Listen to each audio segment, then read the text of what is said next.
ॐ नमः सिद्धेभ्यः। ॐ नमः सिद्धेभ्यः। ॐ नमः सिद्धेभ्यः।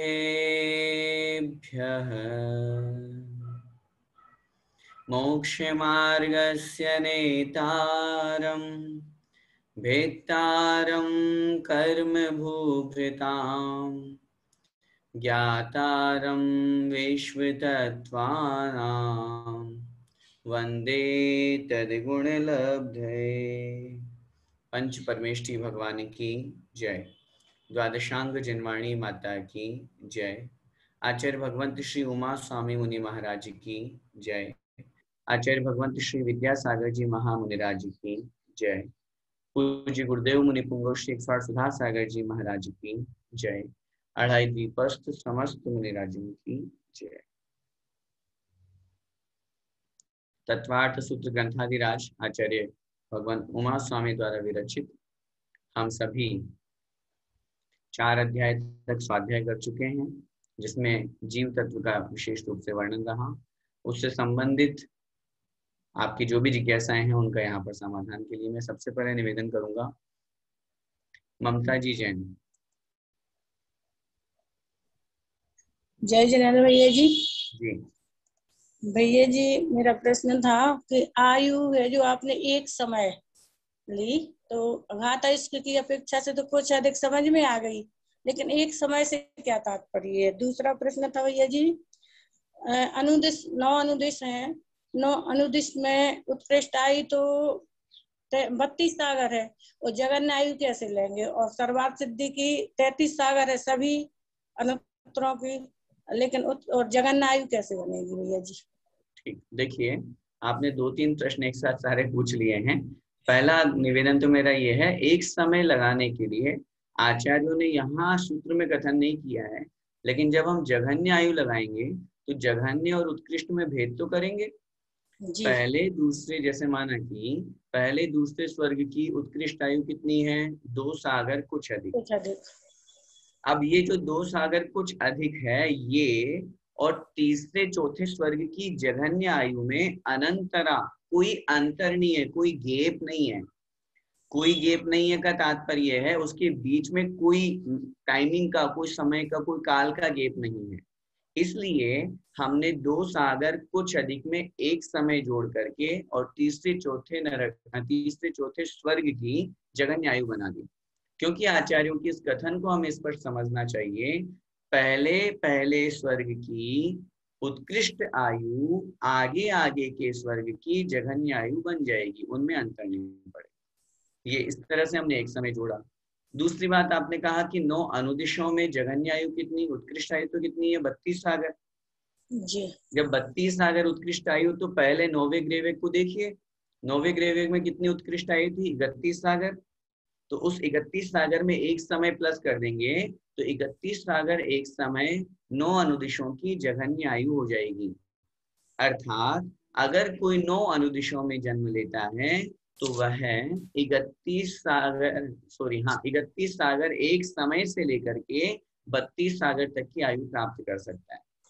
विजय, वैजयंत, जयंत और अपराजित, ये जो 4 अनुत्तर हैं, इनमें जघन्य आयु अनुदिश में कितनी थी उत्कृष्ट आयु? 32 सागर। तो उसमें एक में जोड़ दीजिए तो 32 सागर एक समय 4 अनुत्तर की जघन्य आयु हो जाएगी और 33 सागर उत्कृष्ट आयु है सही। और चूंकि सर्वार्थ सिद्धि के देव विशेष होते हैं, उनमें जघन्य और उत्कृष्ट का भेद नहीं होता है, इसलिए वहां पर उन्होंने स्पष्ट रूप से कथन किया, वहां 33 सागर एक फिक्स आयु है। भैया जी, विक्रिया से पूछना था कि एक बार पंडित जी ने बताया था कि पृथक विक्रिया और अपृथक विक्रिया होती है, तो भैया जी पृथक विक्रिया से क्या तात्पर्य? पृथक का मतलब भिन्न, अपने शरीर के अलावा और अन्य भिन्न शरीर बनाना। जैसे एक तो विक्रिया शरीर में ही, हाथ को उन्होंने कुछ भी अस्त्र शस्त्र बना लिया, उसमें उस संबंध में वहां पर आचार्यों का कथन आता है कि नारकीय जीवों के तो अपृथक विक्रिया ही होती है। अपने शरीर में ही वो जो कुछ भी परिवर्तन विक्रिया के माध्यम से करना चाहें वो कर सकते हैं। लेकिन देवों में पृथक विक्रिया भी होती है। जैसे इंद्र आदि या देव आदि अपने दूसरे शरीर बनाते हैं ना, मूल जी शरीर तो उनका वहीं पे रहता है विमानों में। जो दूसरा शरीर बनाया वो दूसरा शरीर क्या कहलाया? ये पृथक विक्रिया कहलाया। दूसरा भिन्न, पृथक का मतलब भिन्न, दूसरा, अन्य, ऐसी विक्रिया करना वो पृथक विक्रिया कहलाया। तो भैया जी देव पृथक विक्रिया भी करते क्या? हाँ बिल्कुल करते हैं ना, दोनों दोनों प्रकार की विक्रिया लिखी होती है। जी भैया जी, भैया जी आपको बहुत बहुत बधाई। धन्यवाद। ओके। सुधा जी जैन।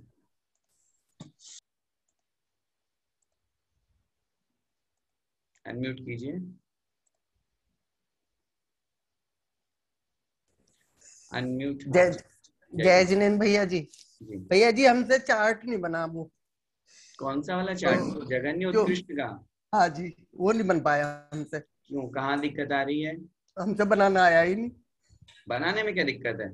एक तरफ आप नाम लिखिए, पहला दूसरे स्वर्ग का सौधर में शांत, फिर नीचे सानंद कुमार माहिन, फिर ब्रह्म ब्रह्मोत्तर, ऐसे नाम लिख लीजिए एक एक रो में। सेकंड रो में उत्कृष्ट आयु लगाइए। अब उत्कृष्ट आयु सूत्र में लिखी हुई है इसी, हाँ आप जी उसको हाँ जी। लगाते जाइए। 2 सागर कुछ अधिक, 7 सागर कुछ अधिक, 10 सागर, ये ऐसे बना दीजिए। और फिर जब आप जघन्य आयु में लिखें तो जघन्य आयु में सौधर में शान के सामने लिखिए कितनी? 1 पल्य कुछ अधिक, क्योंकि परापल्योपम अधिकम, 1 पल्य कुछ अधिक।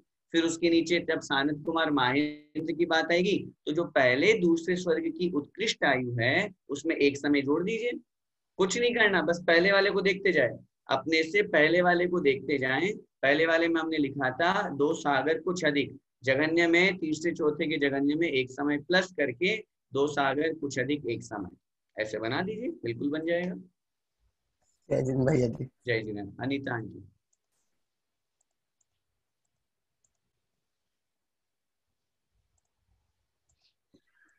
अनम्यूट कीजिए, वापस म्यूट हो गए, सॉरी, अभी कीजिए। जय जिनेन्द्र भैया जी, जय जिनेन्द्र। पहले तो बहुत बहुत बधाई। धन्यवाद। कल भी बहुत इच्छा थी कि मैं 2 पंक्तियां आपके लिए बोलूं, लेकिन आप आज भी बोल देती हूँ। बिल्कुल, अभी तो चलता रहेगा आशीर्वाद, तो ये तो। पग पग फूल खिले, पग पग फूल खिले, कांटों का न हो सामना, जीवन भर मुस्कुराते रहो, जीवन भर मुस्कुराते रहो, यही हमारी शुभकामना, यही हमारी शुभकामना। बहुत अच्छा लगा सुनकर, इतना गदगद हो गई भैया जी, बस क्या बोलूं। आपकी मेहनत और लगन, परिश्रम रंग लाई, आपकी मेहनत। सब आप लोगों का आशीर्वाद है, शुभकामना और आशीर्वाद के बिना पुरुषार्थ भी काम नहीं करता है। हमारा पुरुषार्थ अपनी जगह है, लेकिन जब पुण्य, भाग्य और शुभकामनाएं, आशीर्वाद सब लोगों के मिलती है तो वो भी कार्यकारी होता है। अब आपका जो सपना है कि अभी तो चला हूँ, अब आसमान बाकी है, वो आसमान आपको मिले, बस यही शुभकामना है। और सुप्रिया को भी बहुत बहुत बधाई आपके साथ, क्योंकि उसका भी पूरा पूरा साथ, तो क्या बोलूं, उसकी दुआएं शुभकामनाएं आपके साथ। बिल्कुल बिल्कुल। मेरा प्रश्न ये है भैया जी, जम्बू द्वीप में अपने 6 पर्वत है, 6 पर्वत पे एक एक 6 सरोवर बने हुए हैं। जैसे हिमन पर्वत पे पद्म तालाब है, ठीक। तो ये तो मेरे समझ में आ गया कि पद्म सरोवर 1000 योजन लंबा है, 500 योजन गहरा है, चौड़ा, गहरा चौड़ा है, और 10 योजन गहरा है जी। फिर जितने विस्तार से अपन चले जाएंगे तो केसरी तक, पद्म, महापद्म, 3 इंच तक, 3 इंच तक, बिल्कुल उतार आ जाएगा। पर मेरे को ये समझ में, पर्वतों की लंबाई चौड़ाई मुझे आइडिया नहीं है कि जब तालाब इतने गहरे चौड़े लंबे हैं तो फिर पर्वत कितने लंबे चौड़े। देखिए, पहली बात, आप थोड़ा सा इस विषय को ध्यान से पढ़ेंगे तो आपको आ जाएगा। अपन ने जब भरत क्षेत्र की लंबाई लगाई थी, विस्तार लगाया था, तो अपन चूंकि विस्तार लगा रहे हैं दक्षिण से उत्तर में, ये तो आप अपने माइंड में पूरा फिट कर लीजिए कि पूरा जो गोल है वो 1 लाख योजन का है, और अपन नीचे से ऊपर बढ़ रहे हैं। तो अब ऐसी स्थिति में नीचे से ऊपर, जो मैंने आपको चित्र में बताया था कि भरत क्षेत्र में नीचे से ऊपर तक कितना है, 526 से 6/19।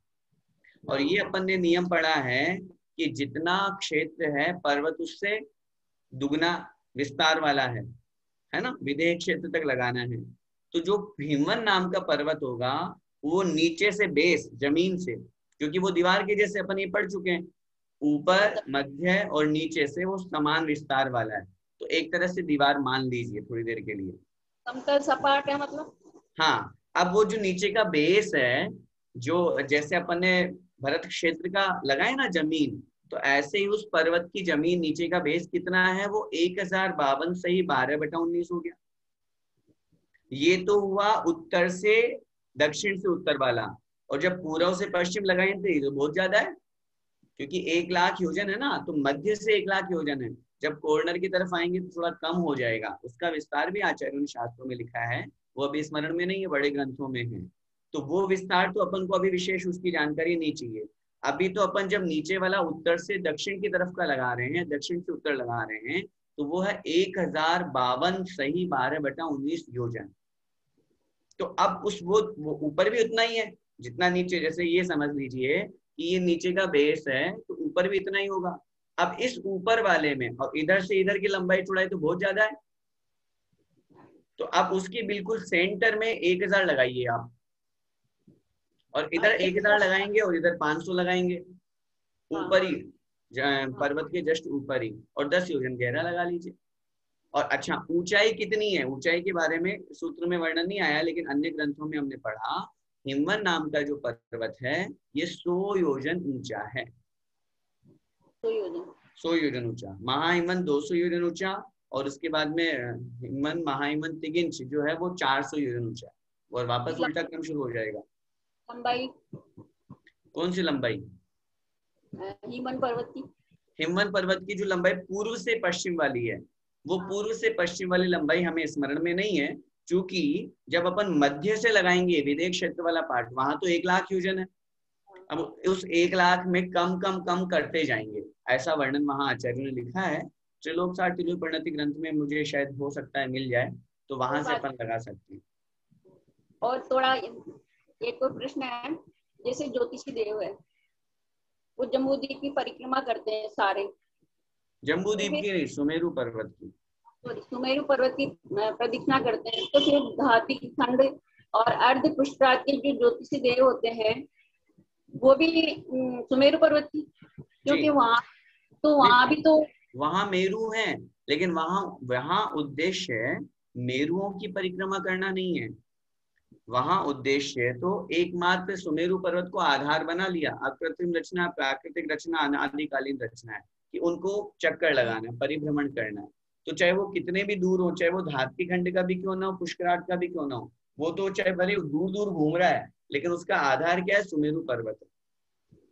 अब उसके घूमने में बीच के अन्य उस क्षेत्र के, उस स्थान के, उस द्वीप के जो भी मेरु हैं, अचल मेरु, विद्युन्माली है, वो आए तो आए, नहीं आए तो नहीं आए। वहां उद्देश्य मेरुओं की परिक्रमा नहीं है। और यह भी मत समझिएगा कि मेरु की परिक्रमा लगाएंगे तो उनको कोई विशेष पुण्य लगता होगा। जैसे एक तो वंदना के भाव से मेरुओं की परिक्रमा लगाए, और एक प्राकृतिक रचना है, घूमना है, तो उस हिसाब से उनको वो सुमेरु पर्वत का आधार बनाया गया है सभी को, पूरे 2.5 द्वीप वालों। मनोज जी जैन।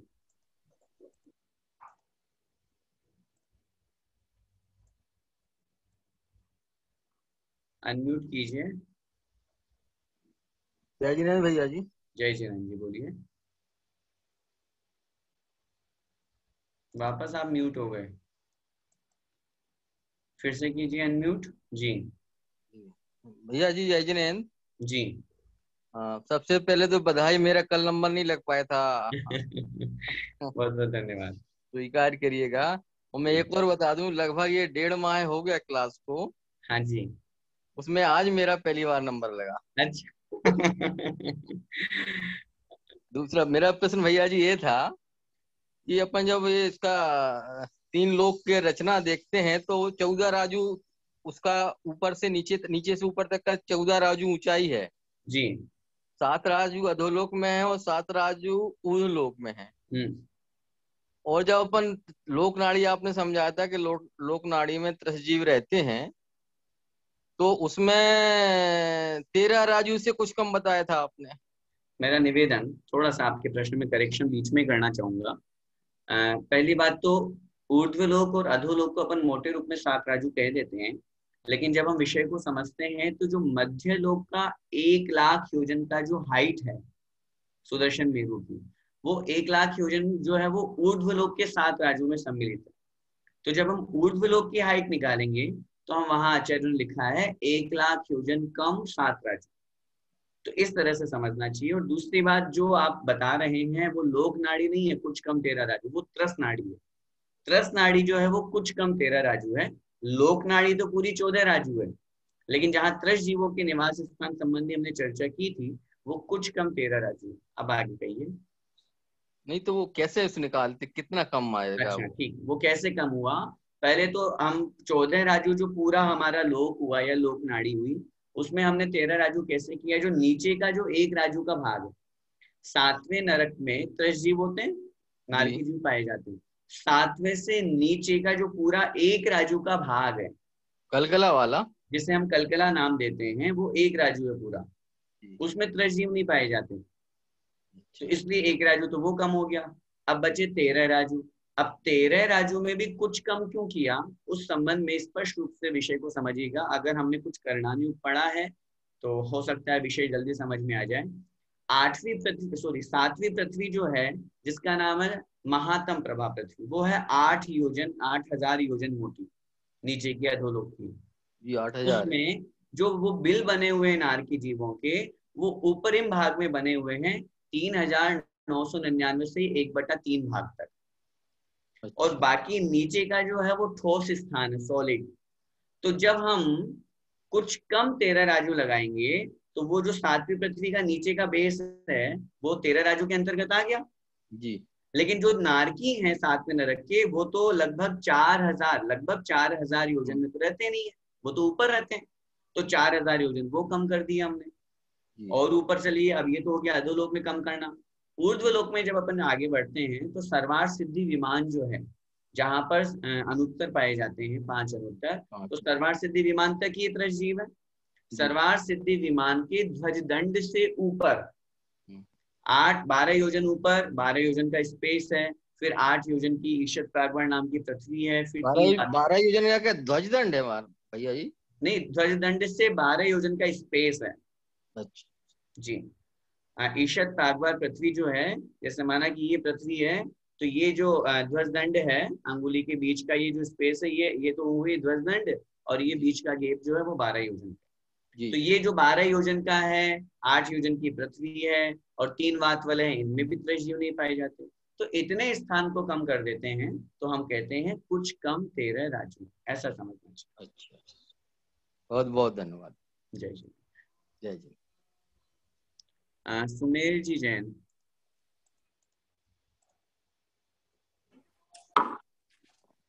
जय जिनेन्द्र भैया जी। जय जिनेन्द्र। ये मैं ये पूछ रही थी, पहले तो आपको बहुत बहुत बधाई हो जी धन्यवाद। अरे मेरा ये था कि जैसे कहते हैं कि चंद्रमा 2 हैं, सूर्य 2 हैं और इंद्र और प्रति इंद्र हैं, तो मुझे ये पूरी बात अच्छे से समझ में नहीं आई, क्योंकि सब कहते हैं, अपन नॉर्मली सब कहते हैं सूर्य एक है चंद्रमा एक है।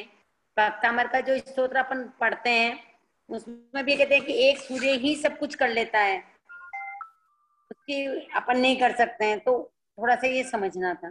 देखिए बहुत क्लियर इस विषय में अपन समझे, एक सूर्य ही सब कुछ कर लेता है वो कथन अलग बात है, क्योंकि वहां पर सूर्य की महिमा गाई जा रही है। एक सूर्य के द्वारा सारा अंधकार नष्ट कर दिया जाता है, तो एक सूर्य तो एक साथ उदित होता है एक समय में, तो दोनों सूर्य तो हमारे पास में आ नहीं रहे। और ये अपन के माध्यम से अपन ये ना सोचें कि अपन ने यही समझा है या यही सुना है कि एक सूर्य एक चंद्रमा होता है, ऐसा नहीं। जब अपन अध्ययन करते हैं, स्वाध्याय करते हैं, तो अपन को विशेष ज्ञान और भी होता जाता है। अभी तो बहुत सारे विषय छूटे हुए हैं जो अपन ने पढ़े नहीं, तो नए नए विषय आते जाएंगे। तो शास्त्रों में लिखा है जम्बू द्वीप में 2 सूर्य 2 चंद्रमा है, साइंस भी इस बात को प्रूव कर चुकी है। तो अपन को अच्छी तरह से ये विषय समझना चाहिए कि 2 सूर्य 2 चंद्रमा है। रही बात इंद्र प्रति इंद्र की, तो ये तो पद के नाम हैं। जितने सूर्य होंगे सब प्रति इंद्र कहलाएंगे, चाहे 2 हो, चाहे 4 हो, चाहे 12 हो। जितने भी चंद्र इंद्र होंगे वे सब इंद्र कहलाएंगे ज्योतिषी देवों में, चाहे वो जम्बूद्वीप के 1 चंद्रमा हो, चाहे 2 चंद्रमा हो, चाहे लवण समुद्र में 4 हो, चाहे 12 हो। तो कहने का तात्पर्य है इंद्र प्रति इंद्र तो पद का नाम है, और संख्या होना अलग बात होती है। तो इसलिए संख्या जो है उसको अपन वैसा मान करके और उसी अनुसार अपन को विश्वास करना चाहिए। तो इंद्र और प्रति इंद्र में अंतर क्या हुआ? नहीं, जैसे अध्यक्ष और उपाध्यक्ष में अंतर होता है, पद है ये। जैसे इंद्र मुख्य होता है, प्रति इंद्र उनके समान ही होते हैं, लेकिन वो उनके बाद में होते हैं, इतना अंतर है।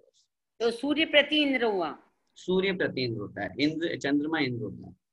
और एक ये पूछना था कि जैसे जघन्य और उत्कृष्ट आयु अपन बोलते हैं, तो जघन्य मतलब मिनिमम हुई ना? हाँ जी, हाँ जी, जघन्य माने मिनिमम, उत्कृष्ट माने मैक्सिमम। धन्यवाद जी, जय जिनेन्द्र। मंगला जी प्रकाश करके नाम आ रहा है।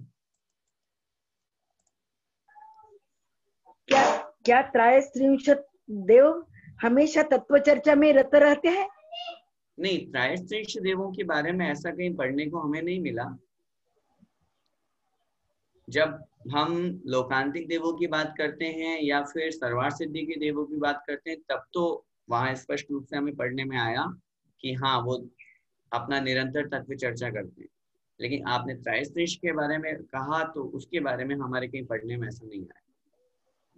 एंड कल के शिविर के बारे में पूछ रही हूँ, कल से शिविर है, हाँ, तो उसका टाइम वगैरह क्या है?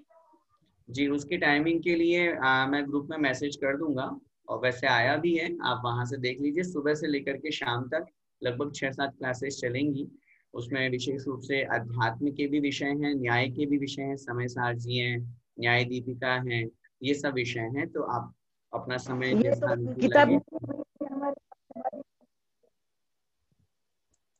जय जिनेन्द्र, आपको बधाई, बहुत बधाई। धन्यवाद। आपको बहुत बधाई। धन्यवाद। चंपा जी जैन।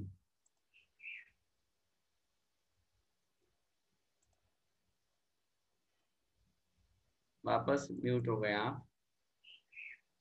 जय जिनेन्द्र भैया जी। जी, जय जिनेन्द्र जी भैया जी, मेरा तो आपको बहुत बहुत बधाई हो।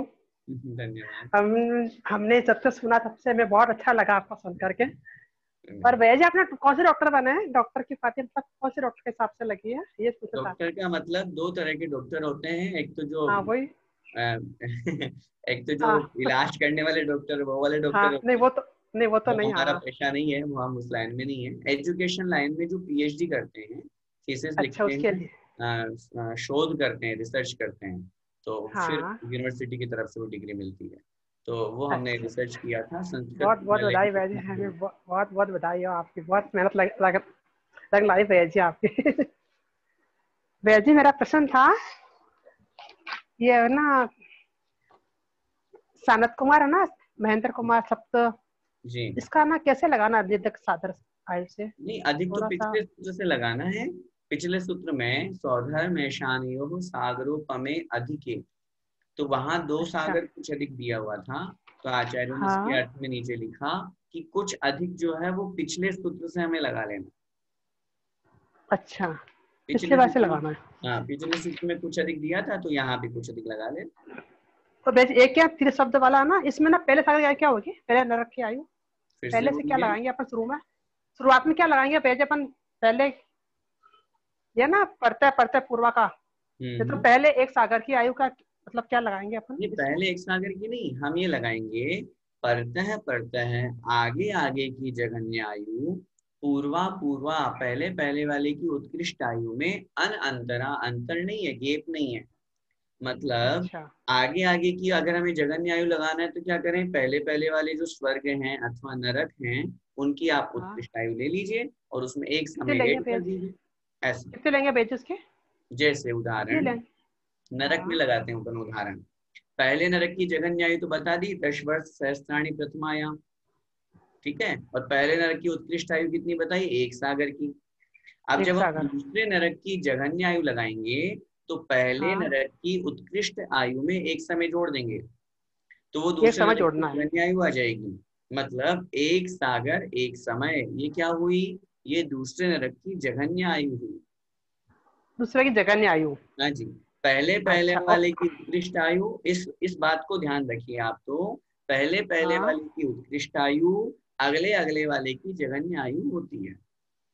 अच्छा, ऐसा पहले की स्वर्गों में, उत्कृष्ट और दूसरे की जघन्य। हाँ जी, स्वर्गों में भी ऐसे लगाना। जी धन्यवाद शशि जी जैन। भैया जी। जय जिनेन्द्र। भैया जी बहुत बहुत बधाई आपको। धन्यवाद। और वापस आप म्यूट हो गए, अनम्यूट कीजिए। आ बोल। रहा आवाज? हाँ हाँ भैया जी, बस कोशिश कर रही हूँ, पहली बार तत्वार सूत्र पढ़ रही हूँ। ओके। हालांकि समझ में तो बहुत अच्छा से पढ़ा रहे हैं आप, इस समझ में अब हम लोग को एक बार में तो नहीं आएगा। कोई बात नहीं, कोशिश धीरे कर धीरे रहे हैं। अभ्यास कीजिए, बार बार सुनिए, हो जाएगा। हाँ, हालांकि आप तो बहुत अच्छा पढ़ा रहे, इतना अच्छा लग रहा है। थैंक यू भैया जी। सब आदरणीय बड़े पंडित जी का है, जय जी। उनको धन्यवाद दीजिए, उन्हीं से सीखा, इसलिए आप लोगों के बीच में रख रहा हूँ। नहीं, हम लोग तो आप ही से पढ़ रहे, तो आपको तो बनता है ना।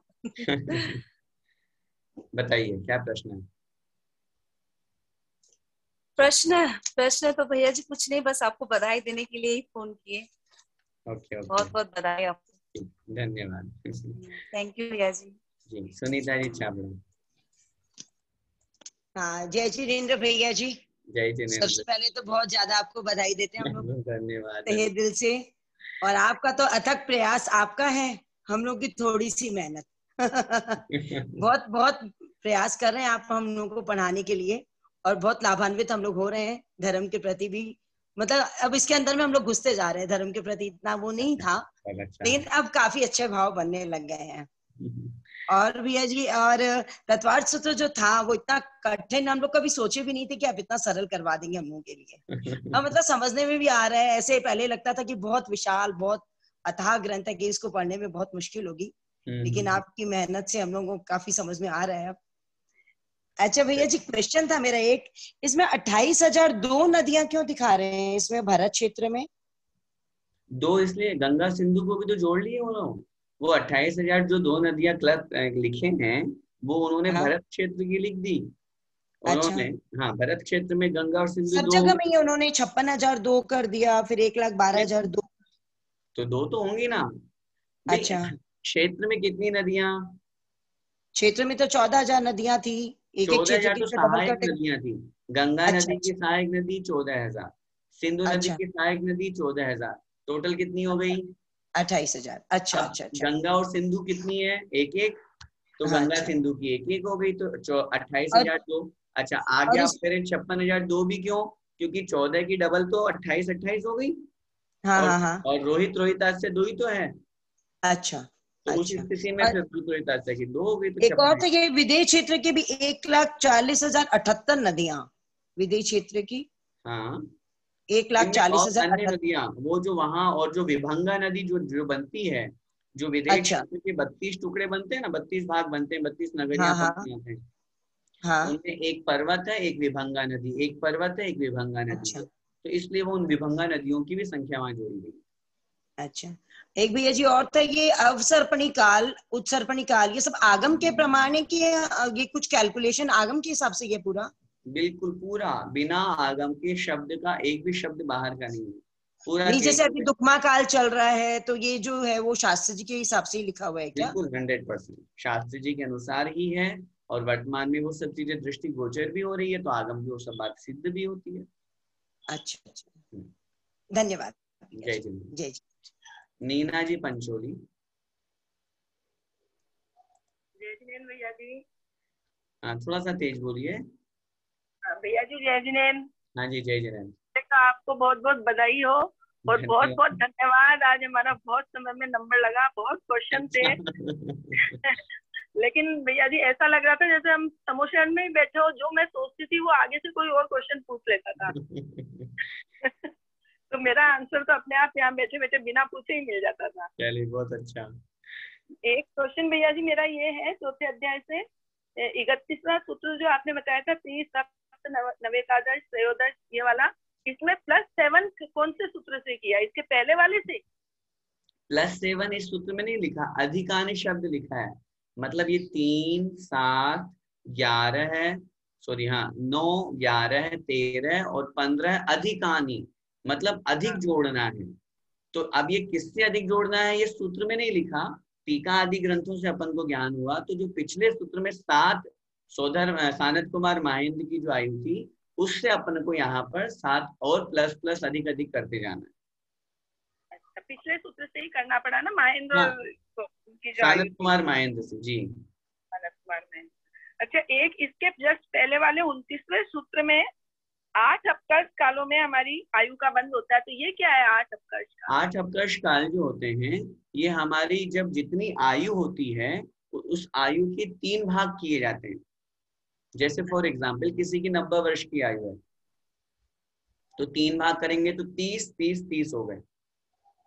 तो 2 भाग निकल जाने पर या 1/3 भाग शेष रह जाने पर, 2 भाग निकल जाएंगे तो 1/3 भाग शेष रहेगा, तो 1/3 मतलब 60 वर्ष। 30 वर्ष बचा ना, 60 वर्ष निकल गया, तो 60 वर्ष की उम्र में उसका पहला अपकर्ष काल आएगा। आयुबंध के योग्य काल को अपकर्ष काल कहते हैं। तो अब वो 60 वर्ष की उम्र के पहले उसका आयुबंध नहीं होगा, ये नियम होता है। पहले अकाल मरण हो जाए तो एक अलग बात है, लेकिन जब आयुबंध की काल की बात आएगी तो पहला अपकर्ष काल कब आता है? आयु का त्रिभाग शेष रह जाने पर, तीसरा भाग 1/3 भाग शेष रह जाने पर। फिर 30 वर्ष बचे, फिर उसके 3 भाग कीजिए, 10, 10, 10, फिर 20 निकाल दीजिए, फिर 80 वर्ष की उम्र में दूसरा अपकर्ष काल आएगा। तो इस तरह से पूरे जीवन भर में हमारी आगामी आयु बंध के 8 अपकर्ष काल आते हैं, जिनमें हम आगामी आयु का बंध कर सकते हैं। हो सकता है 8 में ही आयु बंद कर लें पहले, लेकिन ये नियम होता है पहले अपकर्ष काल में जिस आयु का हमने बंद किया है, आगे के अपकर्ष कालों में भी उसी आयु का बंद होगा। आयु वही बंधेगी, उत्कर्षण अपकर्षण हो सकता है। देवायु का एक बार बंद कर लिया तो वो जीव देवायु में ही जाएगा, नियम है। कम ज्यादा उसकी आयु हो सकती है, इतना जरूर हो सकता है। बाकी 8वें अपकर्ष काल में भी आयु बन सकती है। कदाचित हो सकता है कि 8वें अपकर्ष काल में भी आयु का बंध ना हो, तब उस स्थिति में अंतिम असंक्षेपाधा काल शब्द का आचार्य ने प्रयोग किया।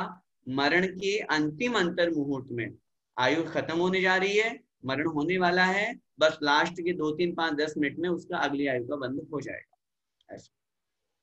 ठीक है भैया जी। अच्छा, एक भैया जी ये व्यंतर और ये सब है ना, इनके सबके अपने अपने अकृत्रिम चेतालय होते हैं सबके भवनों में। तो अपन तो भूत पिशाच राक्षस, इनको तो अपन, ये तो असुर कुमार जाति के देव हैं, तो इनको तो अपन अच्छा मानते नहीं है, फिर भी इनका चितालय होता है अपना। तो आप नहीं मानते, अच्छा हम तो मानते हैं। अच्छे से क्या तात्पर्य है? व्यंतर है, पर्याय है इनकी, उसमें क्या फर्क पड़ता है? पर्याय में तो सब तरह के जीव होते हैं, ये नाम मात्र है। मैंने जब इस सूत्र पढ़ाया था तभी बताया था, भूत राक्षस पिशाच ये नाम है। इससे सुनकर के नामों को अपन को भय नहीं करना चाहिए कि यार एक इमेजिनेशन बना दी कि काले होंगे, डरावने होंगे, दांत बाहर निकले हुए होंगे, सींग लगे होंगे, ये कुछ नहीं होते। ये तो एक विक्रिया से वो बना सकते हैं, या अपन ने एक भय का एक रूप बना लिया, डर के लिए एक संसार में प्रचलित हो गया। बाकी सब सर्वांग सुंदर होते हैं देव, चाहे वो भूत पिशाच क्यों ना हो, सबके समचतुर संस्थान होता है। तो इसलिए देव है, नाम है ये इनके, और जहाँ ये निवास करते हैं उनके जन्म स्थान पर एक एक अकृत्रिम चित्तालय होता है। लेकिन भैया जी ये अपने आप भी परेशान करते हैं क्या ये ऐसे? अपने आप किसी को परेशान नहीं करते। कोई बहुत रेयर हो कि उनकी कोई भावना अधूरी रह गई हो, जाकर के वो व्यंतर बन गया हो, किसी ने उनको जीवन भर परेशान किया हो, तब उस स्थिति में वो कदाचित उसको परेशान कर सकते हैं। आचार्य ने लिखा है पंचम काल में देव नहीं आते, फिर भी अगर कदाचित किसी के बहुत ज्यादा कोई बदला लेना हो, कषाय हो, उस कारण से वो किसी को कर सकते हैं। बिना कारण के वो किसी को परेशान ना आज तक किए हैं और न करते हैं, और न उनको इतनी फुर्सत है कि वो अपने देवों को, अपनी देवियों को, इतने सारे रंग महल को, इतने सारे वैभव को छोड़ करके अपने यहाँ। अंतिम प्रश्न पायल जी छाबड़ा।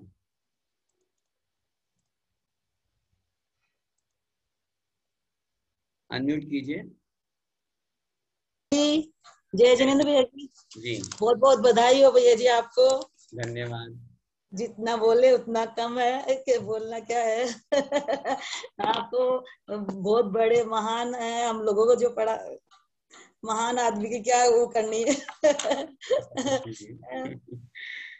भैया जी मेरा प्रश्न है, ये एक तो नरकों में सर्गों में ये पटल कितने होते हैं? पटल का कुछ 63 टोटल पटल बोलेंगे या फिर अलग अलग? टोटल 63। और ये जगन्य आयु में इसमें ये 1 2 3 4 में पीतलेश्य बताएंगे? हाँ, वो सामान्य रूप से जब अपन कथन करेंगे तो सामान्य रूप से ऐसा ही कथन होगा। दो प्रारंभ के 2 युगलों में क्या नाम से पीतलेश्या, फिर अगले 3 युगलों में पद्मलेश्या, ऐसा। अच्छा, 2 युगल के साथ में जोड़ेंगे जब। हाँ, और अगले 3 में पद्मलेश्या, फिर अगले 3 में शुक्ललेश्या, अगले आगे वाले में सब में हाँ शुक्ललेश्या। तो ये नवग्रह तक होगी क्या शुक्ललेश्या? नवग्रह नहीं, नवग्रेवियक। हाँ, नवग्रेवियक तक हो। फिर उसके बाद में परम शुक्ललेश्या, फिर परम शुक्ललेश्या आ जाएगी। ठीक है, जय जिनेंद्र भैया जी। जय जिनेंद्र। हमारी श्रीमती जी सुप्रिया जी वो भी जुड़ गई हैं, उन्होंने भी हैंड रेज किया है, अनम्यूट कीजिए।